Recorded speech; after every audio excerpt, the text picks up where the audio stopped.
नमस्कार प्यारे विद्यार्थियों, आप सभी 10वीं क्लास के छात्र छात्राएं ध्यान दें कि हम जो बीच में वीडियो नहीं पहुंचा पास में, तो ध्यान दो कि देव को पढ़ रहे हैं। ठीक है, देव जो हमारे कवि का हमने कवि परिचय पढ़ लिया है और पहला जो पायनी नुपुर वाला जो पद्य था वो हमने पढ़ लिया है। अब जो दूसरा पद्य पढ़ने जा रहे हैं तो देव के हम कवि तो सवैया पढ़ रहे हैं और ये क्या है, सवैया है। ये सवैया कवि क्या है मैं आपको पहले बता चुका, फिर बता दूं कि लिखने की जो शैली है उसको छंद शैली की बात करते हैं। तो ये छंद का ही नाम है, एक तो कविता छंद है, एक सवैया छंद है। छंद बहुत से हैं लेकिन यहाँ पे जो देव का विशिष्ट छंद है, देव को अच्छे लगे हुए छंद कौन से, कविता और सवैया है। अच्छा, तो ये जो है उसको सवैया छंद कहा जाएगा क्योंकि मात्राओं का हिसाब होता है। ठीक है, मात्राओं के हिसाब से इनको तो ये सवैया छंद इसी बात कर रहे हैं। ध्यान दें कि देव को पढ़ रहे हैं, ठीक, वो प्रेम की बात कर रहे हैं। रीतिकाल के कवि कौन, देव। तो रीतिकाल के कवि देव को पढ़ने जा रहे हैं। ध्यान से पढ़िए इस बात को कि यहाँ पर है जो देखिए क्या क्या है, इसको रीड कर लेते एक बार। ठीक है, रीड करना इम्पोर्टेंट है हमारे लिए कि दहाड़ में दहाय धसी निराधार हवे। प्यारे छात्र छात्राओं मैं बताऊं कि अगर इसको आप 2 बार रीड कर लेते हैं, 2 बार पढ़ लेते हैं, मेरा यकीन मानिए कि आपको लगभग इसका आधा अर्थ आ जाता है। कोई भी किसी पद्य चलता है, खड़ी बोलने वाले को सीधा समझ आ जाएगा।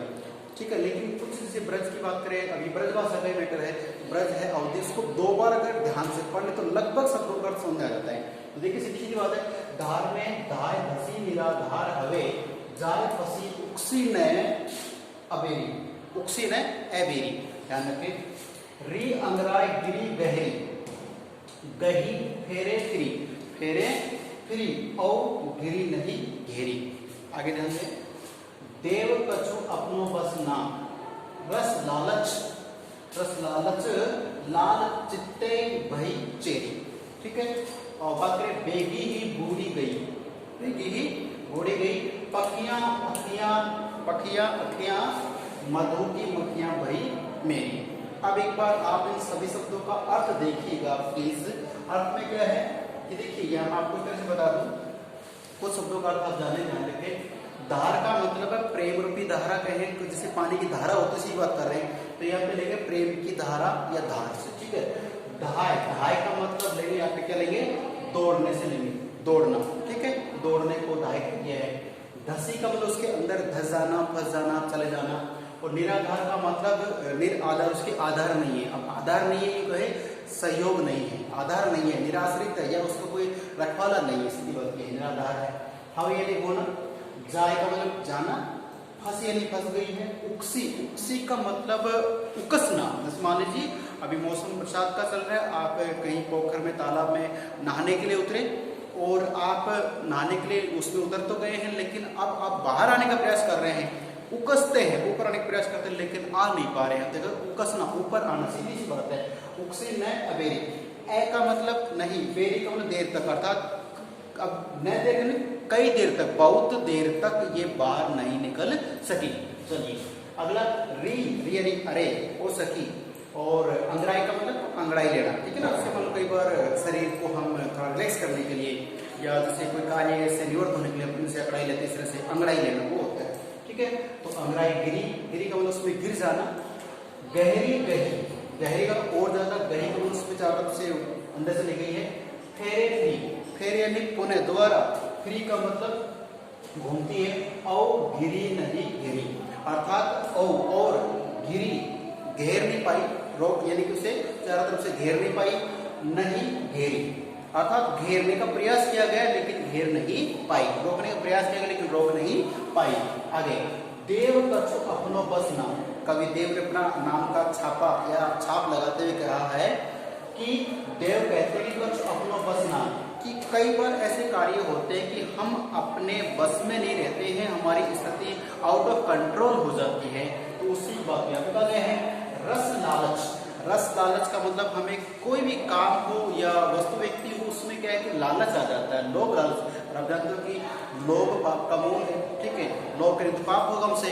सीधी सी बात है कि रस लालच, लाल, यहाँ पे लाल का मतलब है प्रभु श्री कृष्ण को लाल कहा गया, ध्यान रखना। प्रभु श्री कृष्ण क्या है, लाल से लेंगे। चित्ते, चित्ते का मतलब चेत जाना, जैसे मान लो आप सो रहे आंख पे हाथ धर के और कोई बर्तन गिरता है या कोई आवाज आती है ठक ठक के, तो आप तुरंत जाग जाते हैं। जागना कहो, देखना कहो, तो चित्ते देखना, जागना, चेतना। भय होना, चेरी, चेरी का मतलब होता है दास या दासी। आप जैसे मान लो किसी प्रभु के दास हो गए हैं, किसी संत महात्मा के दास। दास मतलब कि दासी होना। एक तो गुलाम होता है, वो जबरदस्ती बनाया जाता है। एक होता है आप अपने लाइफ में, अपनी जिंदगी में किसी को अपना दास मान लेते हैं ना, कि ये मेरे गुरु हैं, ये मेरे माता पिता है, मैं इनका सेवक हूँ, तो दास मानना। तो चेरी को क्या लेंगे? दासी लेंगे। ठीक है, आगे बेगी की बूढ़ी। अब देखिए बेगी का मतलब शीघ्र, जल्दी से, और बूढ़ी, बूढ़ी या फिर बूढ़ी उम्र वाली बूढ़ी नहीं है, इसको उल्टा करें। बूढ़ी की जो डी है ना, ये डी, इसको तो इस पे लगा दें, और इसका जो ऊ है वो इस पे लगा दें। अगर जैसे बू का बै का जो ऊ है वो इस पे लगा दीजिए, तो क्या बनेगा? जैसे मान लीजिए मैंने सब लिख लिया, ये लिख लिया और ये भी लिख लिया। ठीक है, अब ये वाली मात्रा तो इस पे लगा दो और इसकी मात्रा इस पे ले आते हैं, तो इससे इसको आगे लेते आएंगे। तो जिस मान इसको आगे ले आते हैं और इसको ले लिया हमने यहाँ पे डूबी। तो बूढ़ी का मतलब डूबी, यानी डूबना बात करते हैं, डूबी। तो ध्यान रखिए इस बात का कि बूढ़ी यानी डूबना। गई पखियां। पखियां का मतलब होता है, जैसे पक्षी की बात करते हैं वैसे पंख होते हैं, पंखों को भी कहते हैं, पक्षी को भी कहते हैं। और अखियां, अखियां मतलब आप जानते हो आंखें होती हैं हमारी। चलिए बात करें आगे। अखियां, मधु की मक्खियां। मधु होता है शहद, ठीक है, और मक्खियां, मधु की मक्खियां, छोटी मक्खियों को मधुमक्खी कहते हैं। भाई मेरी, अर्थात मेरी ऐसी स्थिति हो गई। अब प्यारे बच्चों, मुझे लगता है 10वीं क्लास के आप बोर्ड के स्टूडेंट्स हैं और मैंने इस पद को पढ़ के, सवैया को पढ़ के इसका अर्थ तो नहीं किया, लेकिन कुछ शब्द बताए हैं, अर्थ बताए। तो मुझे लगता है कुछ बच्चों को और उसके सभी को भी आ सकता है, कुछ न कुछ अर्थ समझ में आ चुका है। नहीं आया तो आइए मेरे साथ करते हैं इसका अर्थ। प्रसंग की बात करें तो प्रस्तुत जो सवैया, प्रस्तुत सवैया हमारे पाठ्य पुस्तक के देव कवि द्वारा रचित सवैया छंद से अवतरित है। जो बोला गया उसको ध्यान रखना, सवैया छंद से अवतरित है। प्रस्तुत सवैया में देव कवि ने एक सखी का दूसरे सखी से जो वार्तालाप का जो वर्णन है, कृष्ण प्रेम का यहाँ पे वर्णन किया गया है। ठीक है, अब पढ़ते हैं व्याख्या, ध्यान दें। एक सखी दूसरी से बात कर रही है कि हे सखी, मैं कृष्ण जी के प्रेम में, कृष्ण के प्रेम में कैसे फंस गई, कैसे मैं उसमें डूब गई, मैं तेरे को बताती हूँ। धार में धाय घसी निराधार हवे। धार, हे सखी, जब मैंने प्रभु श्री कृष्ण को पहली बार देखा तो मैंने उनका जो रूप सौंदर्य है, तो उनका जो इतना सुंदरता है, सौंदर्य है, उनके रूप सौंदर्य की जो धारा है, ठीक है ना, बहुत ना कई व्यक्तियों का जैसे प्रभाव होता है, पर्सनैलिटी होती है, उनको देखते हुए वाह, ठीक है। तो मैं श्री कृष्ण को जैसे उनको देखा तो उनका रूप सौंदर्य का जो प्रेम रूपी धारा है, उस धारा में दौड़कर धसती हुई और मैं ऐसे फंसती चलेगी, निराधार का, मेरा कोई आधार ही नहीं रहा, मेरा कोई ऐसा सहयोगी नहीं रहा, मतलब सहयोग करने वाला नहीं रहा, मैं उसमें उस प्रेम रूपी धारा में बहती बहती बहती उसमें डूबती हुई चली गई। हवे जाए फंस, और मैं उस प्रेम रूपी धारा में जाकर फंस गया, तो मुझे जो श्री कृष्ण है उनसे प्रेम हो गया, उनके प्रेम में डूबने लग गई। फंसी उकसी न अबेरी, और उकसी मैं प्रयास किया मैंने बाहर निकलने का, लेकिन मैं उनके प्रेम रूपी धारा में फंसती चली गई, बीच में डूबती चली गई, और मैं निकलने का प्रयास किया लेकिन बहुत देर तक मैं निकल नहीं पाई। ठीक है, आगे चलते हैं। देखिए, री अंगराई गिरी गहरी गही री, अरे सखी, मैंने और आगे चल के सोचा कि प्रेम में अब रुक जाओ, अब रुक जाओ, आगे चल के मैंने अंगड़ाई लिया, थोड़ा सा अंगड़ाई क्यों लेते हैं, सिवान अपन आलस से बैठे, फिर मम्मी पापा कहते बेटा होमवर्क कर लो या चलो दुकान पे से सामान लेके आओ, तो अपन वैसे शरीर को से अलर्ट करते हैं, अंगड़ाई लेते हैं। तो ये कह रहे कि मैं प्रेम में डूबती गई, लेकिन बाद में अंगड़ाई ली, अर्थात शरीर को रोकने का प्रयास किया, तो री अंगड़ाई, तो जैसे अंगड़ाई ली, गिरी गहरी गई, तो मैं और ज्यादा उसमें गहराई में जाती गई और अधिक प्रेम में डूबती गई। किसकी? प्रेम रूपी धारा में। किसकी? श्री कृष्ण के प्रेम रूपी धारा में बहती गई। कौन? सखी, अपनी सखी को बता रही है। गही घेरे फिरी और घेरी नहीं घेरी, और मैं उसमें और अधिक घिरती हुई फंसती हुई चली गई, और घिरी नहीं घेरी, गिरी अर्थात मैं उस धारा को घेरने का प्रयास कर रही थी, प्रेम रूपी धारा को अपने बस में करने का प्रयास कर रही थी, लेकिन वो मेरे से बस में नहीं गई, मेरे से घेरी नहीं गई, मेरे से कंट्रोल यानी कि नियंत्रित नहीं हुई। कौन?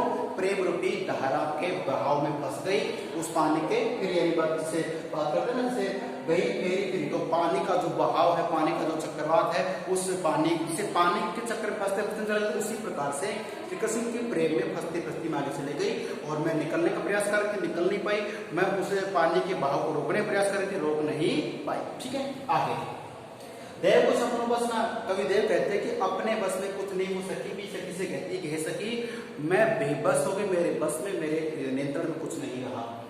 रस लालच लालचते वही जई, और मैं अनायास ही अपने आप ही रस लालच, मुझे प्रेम का जो लालच था वो आ गया, किसका? श्री कृष्ण का। चित्त अर्थात मैंने उनको जब देखा, भाई जेगी अर्थात जब मैंने अपनी आंखों के सामने प्रभु श्री कृष्ण को देखा तो अटक मैं उनके प्रेम में डूबते भी तैरते भी उनकी क्या बन गई? दासी बन गई। उनके प्रेम में उनकी मैं दासी बन गई, उनकी भक्त बन गई, उनकी दासी बन गई। बेटी ही बूढ़ी गई पखियां, और शीघ्र ही मेरी जो जैसे मक्खियां पंख होते हैं ना, पक्षी, छोटे छोटे पक्षियों के जो पंख होते हैं वो डूब जाते हैं, तो शीघ्र ही मेरी जो पंख है, कौन से? प्रेम की जो आंखों के जो ये कहीं आंखें होती हैं, तो मेरी अखियां रूपी जो पक्षी वो शीघ्र ही उसमें डूब गए हैं, किसमें? प्रेम में। अखियां मधु, अखियां को आंखें, तो देखिए मेरी जो आंखें रूपी पक्षी, उस सखी की, उस औरत की, उस लड़की की जो पक्षी को है ना, उनकी आंखों को क्या कहते हैं? पक्षी। तो रूपक अलंकार ध्यान रखना है, ठीक है। तो मेरी जो आँखियां रूपी जो पक्षी है, या जो कहे वो कैसे? मधु की मक्खियां वही मेरी।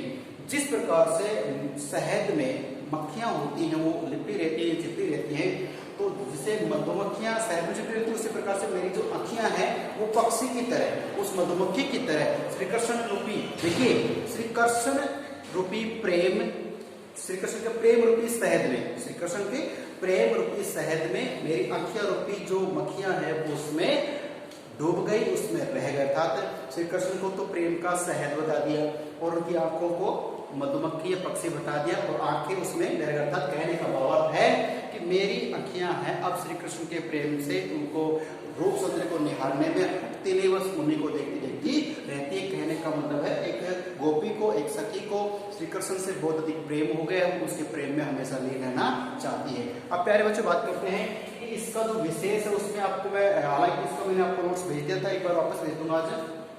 सवैया छंद है, भाषा ब्रज है, और श्रृंगार रस का प्रयोग किया गया है, और ये बातें आप जानते हो। सवैया छंद है, ये सवैया छंद मैंने बता दिया आपको, भाषा ब्रज है और श्रृंगार रस। श्रृंगार रस का मतलब होता है जब किसी रूप सौंदर्य की बात की तो श्रृंगार रस हो जाता है। श्रृंगार दो प्रकार का होता है, वियोग श्रृंगार और संयोग श्रृंगार। तो वियोग में तो दुख की बातें होती है, किसी नायिका का पति परदेश चला जाए और वो उसके पीछे से विलाप करती है, और संयोग श्रृंगार में क्या होता है कि मन प्रसन्न होता है और अच्छी बातें, रोमांटिक बातें कहें या मन को प्रसन्न करने वाली बातें कहें, वो बातें होती तो श्रृंगार रस होता है। और अगर दुख की बात है तो वियोग श्रृंगार हो जाता है। तो ये रटने वाली बात भी सर नहीं पढ़ा दे रहे, हमने पढ़ी नहीं। मैं चाहता हूँ कि आप ऐसे पद को पढ़ के ये बातें निकाल सके, ठीक है। उसे तो कहते हैं पढ़ाई, और बाकी फिर टाइम वेस्ट होता है, ठीक है। तो प्यारे बच्चों मिलते हैं फिर नेक्स्ट वीडियो में, तब तक के लिए नमस्कार, धन्यवाद।